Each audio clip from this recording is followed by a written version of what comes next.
ಕರ್ನಾಟಕ ರಾಜ್ಯ ಮೀಸಲು ಪೊಲೀಸ್ ಅಸೈಗುಳಿ ಘಟಕದಲ್ಲಿ ವಾರ್ಷಿಕ ಕ್ರೀಡಾಕೂಟವನ್ನು ಆಯೋಜಿಸಲಾಗಿತ್ತು.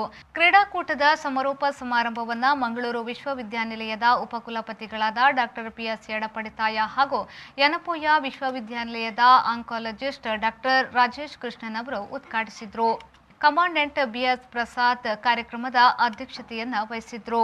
ಇದೇ ವೇಳೆ ಘಟಕದ ಕವಾಯತು ಮೈದಾನದಲ್ಲಿ ವಿವಿಧ ರೀತಿಯ ಗ್ರೂಪ್ ಕ್ರೀಡೆಗಳಾದ ವಾಲಿಬಾಲ್, ಕಬಡ್ಡಿ ಮತ್ತು ಹಗ್ಗಜಗಾಟ ಹಾಗೂ ವೈಯಕ್ತಿಗಾಟಗಳಾದ ಓಟ, ಗುಂಡು ಎಸೆತ ಆಟಗಳನ್ನು ಹಮ್ಮಿಕೊಳ್ಳಲಾಗಿತ್ತು.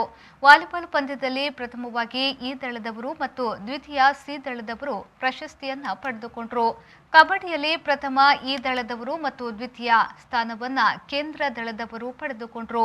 ಹಗ್ಗಜಗಾಟದಲ್ಲಿ ಪ್ರಥಮ ಸ್ಥಾನವನ್ನು ಕೇಂದ್ರ ದಳದವರು ಮತ್ತು ದ್ವಿತೀಯರಾಗಿ ಎಫ್ ದಳದವರು ಪಡೆದುಕೊಂಡರು. ಕ್ರೀಡೆಯಲ್ಲಿ ಭಾಗವಹಿಸಿ ವಿಜೇತರಾದವರಿಗೆ ಇದೇ ವೇಳೆ ಬಹುಮಾನವನ್ನು ವಿತರಿಸಲಾಯಿತು. ಮಂಗಳೂರು ವಿಶ್ವವಿದ್ಯಾನಿಲಯದ ಉಪಕುಲಪತಿ ಡಾಕ್ಟರ್ ಸುಬ್ರಹ್ಮಣ್ಯ ಎಡಪಡಿತಾಯ ಅವರು ಬಹುಮಾನವನ್ನು ವಿತರಿಸಿದರು.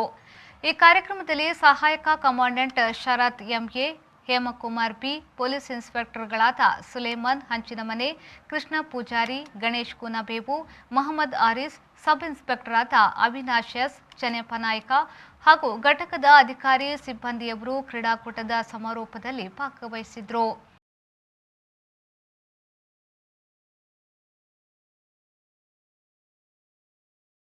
ಬ್ಯೂರೋ ರಿಪೋರ್ಟ್, ವಿ4 ನ್ಯೂಸ್, ಅಸೈಗುಳಿ.